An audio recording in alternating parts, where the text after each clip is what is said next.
పండు మిర్చి tomato rice యమ్మీగా అనిపిస్తుంది కదా కలర్ఫుల్గా.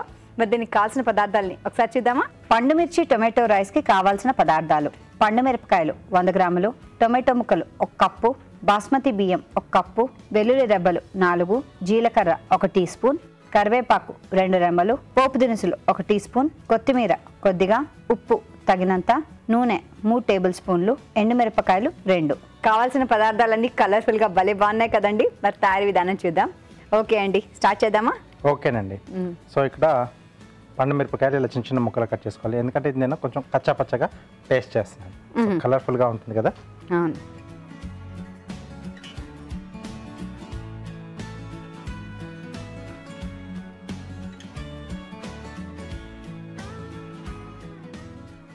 ఈ సీజన్లో పండు మిరపకాయ పచ్చడి అది కూడా చేసుకుంటాం. చాలా మంది అది చేసి రెడీ పెట్టుకుంటారు.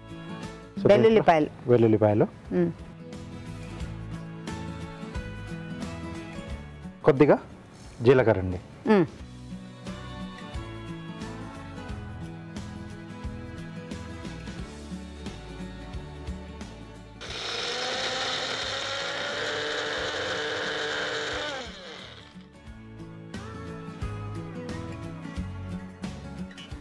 ఓకే, సో కచ్చా పచ్చగా మనం పేస్ట్ చేసేసుకోవాలండి. ఓకే,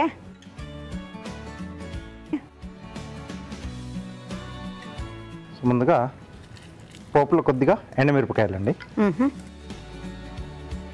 సో ఇది వేడివేడిగా తింటే చాలా సూపర్గా ఉంటుంది. ఎందుకంటే మనకు కొంచెం పండు మిర్చి తాలూకు కొద్దిగా ఘాటు, వెల్లుల్లి వేసాము, అది జీలకర్ర, తర్వాత టమాటా ముక్కలు కూడా యాడ్ చేసుకుంటున్నాం కదా, కొంచెం ఆ పులుపు కూడా అంతా కూడా దీంట్లోనే మిక్స్ అయిపోయి ఉంటుంది. మనకు వేడివేడిగా తింటే సూపర్గా ఉంటుంది. ఓకే, సో ఇంకో బెస్ట్ కాంబినేషన్ అనుకుంటే కొద్దిగా ఉల్లిపాయలు, పచ్చి ఉల్లిపాయలు సైడ్లో పెట్టేసుకుంటే సూపర్గా ఉంటుంది. సూపర్ అన్నమాట. ఇంకా అవునండి. పోపు దినుసులు సో ఇవి కొంచెం మనకు దూరగా వేగాలండి. సో కొంచెం స్లోగా చేసుకుంటే మనకు బాగుంటుంది. సో ఆ పప్పులు కూడా మనకు దూరగా అయితే మధ్య మధ్యలో తగులుతూ చాలా బాగుంటుందండి. సో కాస్త వేగాలండి. ఓకే, నెక్స్ట్ కరివేపాకు. సో అలాగే మనం ఇందాక పేస్ట్ చేసుకున్నది అదే పండు మిరపకాయలు, వెల్లుల్లి, జీలకర్ర. సో వెల్లుల్లి కొంచెం మనం పచ్చిదే వేసుకున్నాం కదండి. సో అది కొంచెం ఆ పచ్చి వాసన పోయేంత వరకు మనం వేగనివ్వాలి. సో ఇవి కారం ఎలా తెలుస్తాయంటారు? మనకి చిట్కా ఏమన్నా మాకు చెప్పండి. అంటే ఎంత కారం ఉందో ఎలా తెలుస్తుంది? అంటే మరీ ఎక్కువగా మనకు పచ్చిమిరపకాయకు ఉన్నంత ఘాటు ఉండదండి. దాంట్లో ఒక 40% దీంట్లో ఉంటుంది. సో గుజ్జు కొంచెం ఎక్కువగా ఉంటుంది కదా దీంట్లో, కొంచెం లైట్ తక్కువగానే ఉంటుంది మనకి. ఫైబర్ ఎక్కువ ఉంటుంది కానీ కారం మనం అంటే రైస్ క్వాంటిటీ ఎంత తీసుకుంటున్నాము అనే దాన్ని బట్టి మనం ఆ మిరపకాయలు అనేది యాడ్ చూసుకోవాలి. ఓకే, సో ఇది వేగాక మనం టమాటో ముక్కలు యాడ్ చేసుకోవాలి. ఎందుకంటే టమాటో ముక్కలు మనకు మొత్తంగా వేగనక్కర్లేదు దీంట్లో వేసిన తర్వాత. సో కొంచెం హాఫ్ పచ్చిగా దోరగా వేగితే సరే. కొంచెం ఆ టమాటో పచ్చిదనం కొంచెం లైట్గా దీంట్లో తెలుస్తూ ఉంటే బాగుంటుంది రైస్లో.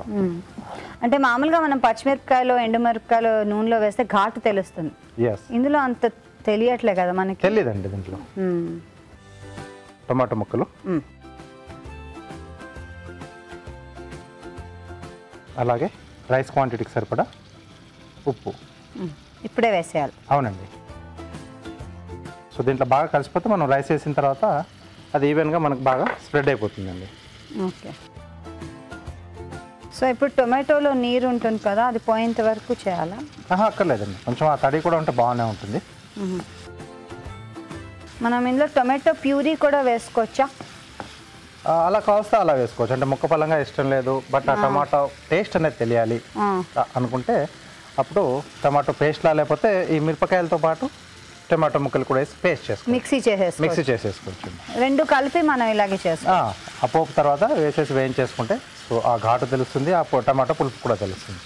ఓకే, సో ఈ విధంగా కూడా చేసుకోవచ్చు అన్నమాట. చేసుకోవచ్చండి. సో బాస్మతి రైస్తో నేను చేస్తున్నాను ఇక్కడ. సో ఇది మామూలు రైస్తో చేసుకున్నా మనకు టేస్ట్గా ఉంటుందండి.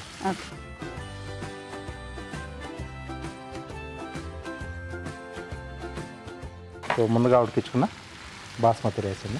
ఓకే, కొద్దిగా కొత్తిమీర,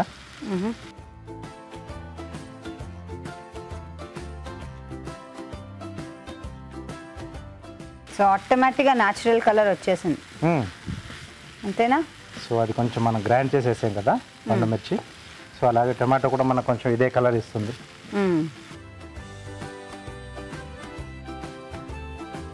సో దీన్ని సింపుల్గా చేసుకున్నాం. ఇంకొంచెం మసాలా ఫ్లేవర్స్ ఏమన్నా దీంట్లో కావాలి అనుకుంటే పోపు వేసేటప్పుడే పోపు దినుసులకు బదులుగా కొద్దిగా చెక్క, షాజీరా, యాలకులు, లవంగాలు గరం మసాలా వేసుకోవాలి, మసాలా దినుసులు వేసుకుంటే అది ఇంకొంచెం మనకు డిఫరెంట్ ఫ్లేవర్, కొంచెం బిర్యానీ ఆకు అది కూడా, అప్పుడు కొంచెం మనకు మసాలా ఫ్లేవర్లో వస్తుంది రైస్ అనేది. ఓకే, అవును. ఆ చిన్న చిన్న చేంజెస్ వల్ల టేస్ట్ మారుతూ ఉంటుంది టోటల్గా మనకు. ఓకే, సో రెడీ అయిపోయిందండి. సో మనం డిష్ అవుట్ చేసుకుందాం.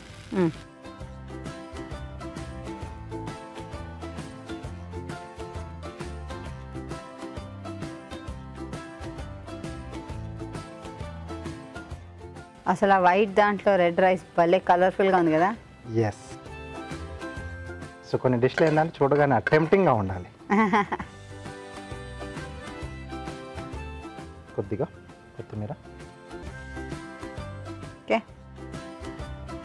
ఓకే, సో పండు మిర్చి టొమాటో రైస్ రెడీ అండి. పండు మిరపకాయ టొమాటో రైస్ రెడీ. తయారీ విధానాన్ని మరోసారి చూద్దాం. పండు మిర్చి టొమాటో రైస్ తయారీ విధానం. ముందుగా బాస్మతి బియ్యాన్ని ఉడకపెట్టుకుని అన్నం సిద్ధం చేసుకోవాలి. ఒక మిక్సీ జార్లో పండు మిరపకాయలు, వెల్లుల్లి రెబ్బలు, జీలకర్ర వేసి కచ్చా బిచ్చాగా మిక్సీ పట్టాలి. ఒక పాన్ లో కొద్దిగా నూనె వేసి ఎండుమిరపకాయలు, పోపు దినుసులు, కరివేపాకు, ముందుగా సిద్ధం చేసుకున్న పండు మిర్చి పేస్ట్ వేసి కొద్దిగా వేగనివ్వాలి. దీనిలో టొమాటో ముక్కలు, ఉప్పు వేసి ఇంకొంచెం సేపు మగ్గనివ్వాలి. ఆ తర్వాత అన్నం వేసి బాగా కలుపుకోవాలి. ఆపై కొత్తిమీరతో గార్నిష్ చేసుకుంటే పండు మిర్చి టొమాటో రైస్ సర్వ్ చేయడానికి రెడీ.